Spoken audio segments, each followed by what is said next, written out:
Hey friends, welcome to today's video. Today is going to be the greatest day of your life. What constitutes success? What makes us successful?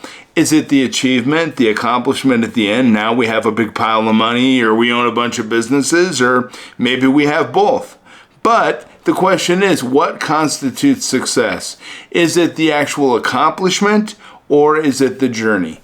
I'm going to lean on the side of the journey. As you know, we talk a lot about getting to success. We don't talk a lot about what happens after we've achieved success.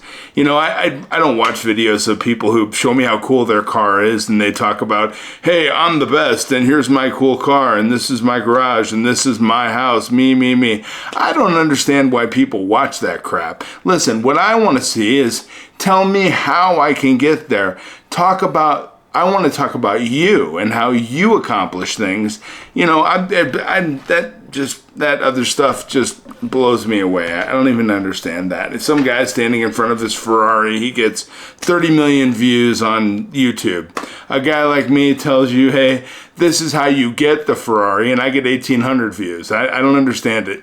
But whatever, you know, so, I mean, it's just kind of funny. I think that's hilarious. I don't know, whatever. So anyway, but today is going to be the greatest day of my life, and this is how I'm going to get over that little mental hurdle that I just had. I'm going to move on, and we're going to talk about some really awesome stuff. Listen, so here's the deal. Is it the actual victory, the getting to success and being successful? Now I have all these great things. Is that what we're working for? Or are we working for the development of ourselves over time to get to that point? Which is it? Because I know a lot of people who are not good people, who are not happy and just generally are mean in some ways, and they have all kinds of money and success, and they own businesses and everything you'd think you'd want if you were a successful person. But I know other people who have enjoyed the journey, and the journey's turned them into the most philanthropic, compassionate, amazing, caring people. And those are the people that I call friends.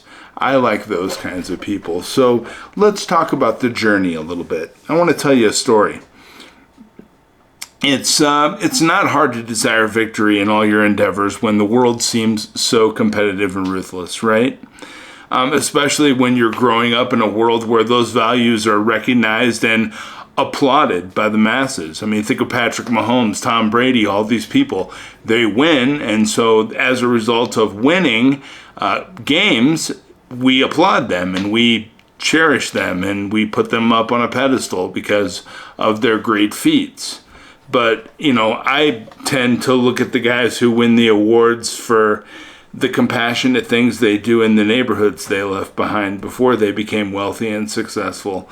Those are the people that I look for. And, you know, I want to tell you a brief story about a boy who grew up in a similar environment, such as we were just discussing, where winning was revered. And this boy was really good at running.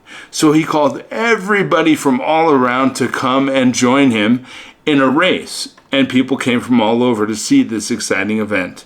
The boy had been training hard for the race, and he ran among the strongest boys from all the towns around. And it looked like it was very close at the finish line, but the young boy came out victorious. The crowd went wild with delight as they cheerfully waved banners praising him. The boy loved the attention, and it made him feel happy and vital, right? And we all love attention, and we all want to feel important. But among the crowd was a wise older man who did not seem as impressed with the boy's feats. Just as the boy thought all the races of the day were over, the old man shouted from the crowd, "There is one more race left, the most important one." And the boy was initially surprised by the additional race, but he was confident that he could win any race, so he asked the old man, "What race is left, old man?" And the old man brought two new competitors for the boy, a blind man and a frail old lady. And the young boy exclaimed, "What type of race is this? I can easily beat them." Then the old man said, "This is the most important one." And so The boy ran the race, and as he knew he would always win, they got to the starting line. They fired off the starting gun, and the boy had his race, and he ran, and he easily ran around the track very quickly until he got to the finish line, where when he crossed the finish line, he noticed that the crowd was not cheering. When he had crossed the finish line, the blind man was still at the start, and the old lady had just started to move. The boy was shocked, so he asked the old man what happened.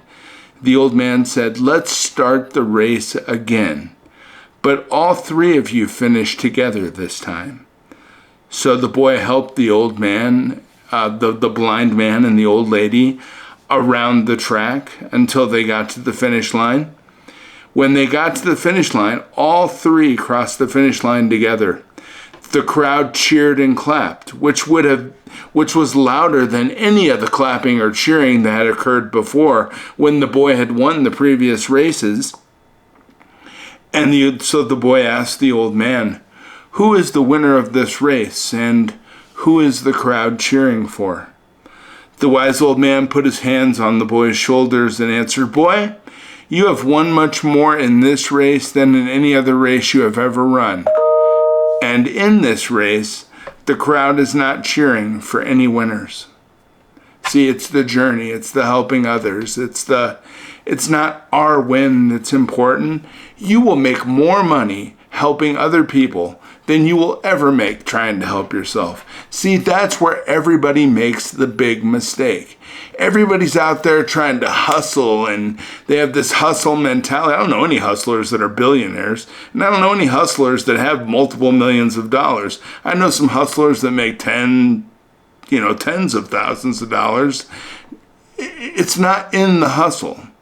If you want to get successful and you want to be rich and you want to have things in your life, you need to figure out a way to help other people, because it's those that provide the greatest amount of value and service to the world that make the most money. It's just the way it works. And maybe your goal isn't money. Maybe your goal is love, or maybe your goal is having a great family. Still, service and value. You have to provide service and value to your family in order for them to win and grow and become better as a result. If you're a manager at a business, you need to provide service and value to your team that you manage so they can become greater. That's where we win. It is not in the individual effort. It is in the helping of others to achieve their goals that helps you achieve your goals. Zig Ziglar, whom I revere and think is an amazing speaker, he actually got me through some tough times with some of his motivational YouTube videos and the jokes that he would tell as a result. He's one of my favorites. I like Zig Ziglar, and I would love to meet Lou Holtz. Lou Holtz, I've listened to a lot of his motivational speeches. Both of them say the exact same thing. You can have anything you want in your life as long as you help enough other people get what they want in their life. It's 100% the truth. I don't care how much money you have, and I don't care how successful or famous you are. Unless you're helping other people, it'll never stand the test of time. You have to help others. And that's what we're trying to do here, right? I'm telling stories every day, and I'm trying to help you to understand and remember some really strong values that are going to help you to continue on this path of success, this journey to get to a successful point in your life where you have extreme happiness, you have the things you want, because if you can hold it here, you can hold it here, right? Hey, I want to tell you something about being a father and helping others. So, when I was a junior in high school, I was in a very bad car accident and ended up having a stroke as a result, and I was totally paralyzed on the left side of my body. And prom came around right about after I got out of the hospital.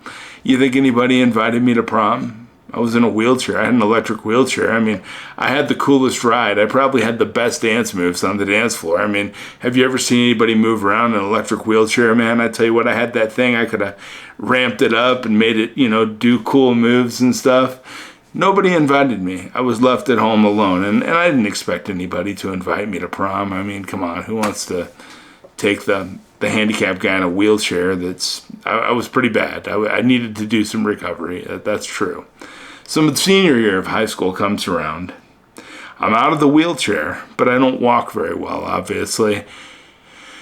And nobody invited me to prom. So Doug Vandergraph did not go to his high school prom because nobody invited me.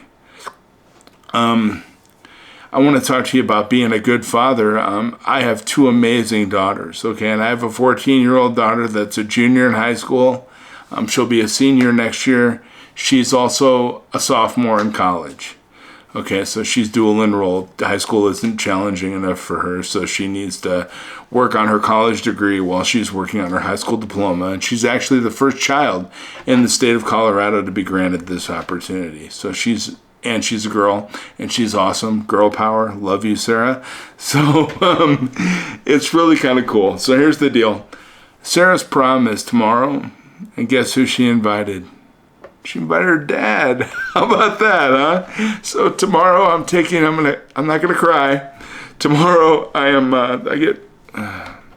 it's just kind of cool because I've raised a daughter that thinks enough of her father to take me to prom. That's cool. So, hang on.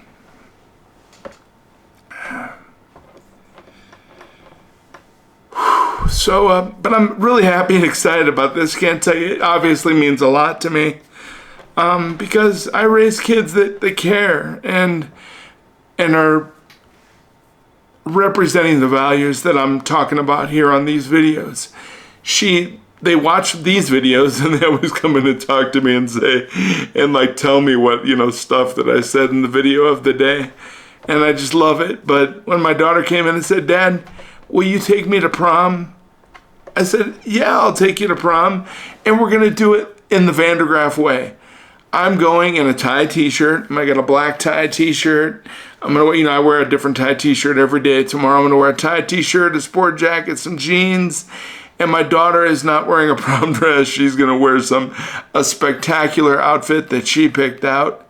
And I want to thank the Edge at the Four Seasons Hotel in Denver, Colorado, because TK, who is the senior executive that runs all the Four Seasons, he was kind enough to concierge this opportunity for us. So we have a private dining event planned for tomorrow for me and Sarah at the Four Seasons Hotel at the Edge restaurant there. Their food is fantastic. It's really the pinnacle 5-star restaurant in the city of Denver. If you've ever been to the Four Seasons, you know that their hotel is premium. And any hotel that has a G7 is premium in my book. And, the other thing is their staff is amazing. And I take my wife there quite often, and my daughters, and we always enjoy ourselves. But we can go anywhere. And I want to go there because that's the place where we get treated the best. They are the kindest. You don't have any other hotel chain that I'm aware of or that's reached out to me where a senior executive will take time to make dinner reservations for you and your daughter so you can go to prom. So that's really amazing. So TK and the Four Seasons Hotel, thumbs up. Thank you. Really appreciate it. You're amazing. This is a very special and important event for me. And I just wanted to thank you for being a part of it. Connections Academy is who my daughter goes to school through. They're homeschooled, and I just want to thank Connections Academy for throwing this prom together for these kids. That's cool, and I'm just glad to be a part of it. I am going to be emotional all day. I don't know what's wrong with me. I'm so emotional over this. I love my daughter, and I love the fact that she loves me. Every dad wants to have a good relationship with their child, right? Every dad. And I think that the daddy-daughter relationship is the most important one for a girl, or any person for that matter, but especially for our young women to have a strong male figure, a male presence in their lives. that can help them and direct them and give them advice and show a good example of what a man should be like in their life. I think that's really, really, really important, and I'm glad that my daughter sees me as that kind of a man, and that she's invited me to be a part of this, because I cannot say I'm beside myself. I'm so excited. I don't care what's going on tomorrow. Nothing is going on besides this. I have obviously the work that I do for a hospital in Brooklyn, New York. Every morning and all day I work trying to help to bring them to a digital, helping to enhance their digital presence so that they can offer better services to their patients. I love doing that every day. It's Maimonides Hospital in Brooklyn, New York. They're phenomenal. Support them, okay? They're amazing. And I love the work that I do for them, the work I'm doing. The money from that work is going to charity. And I love working for them. They've actually been kind enough to let me get out a few I'm contracted with them, so I can obviously do what I need to do, but they're kind enough to make time for me tomorrow afternoon to be able to step out of bed early, and I'll avoid a few meetings, and so that I can go and spend this time with my daughter. I'm just so thankful to have so many great people in my life that are supporting us now. But The Edge Restaurant, Four Seasons, TK, you rock. Thank you so much. And thank you, everybody, for listening to me. Sorry I got so emotional. You have no idea. There are just very few things in this world that mean more to me than my family. And I can't think of what those things might be, because there's nothing. And for me to be able to be a part of this with my daughter, I won the lottery. There's nothing more that I can ask for. I can afford anything in the world I want. I can go anywhere in the world I want. I can buy anything I want. There's nothing in the world where the price tag ever even comes up. I don't care.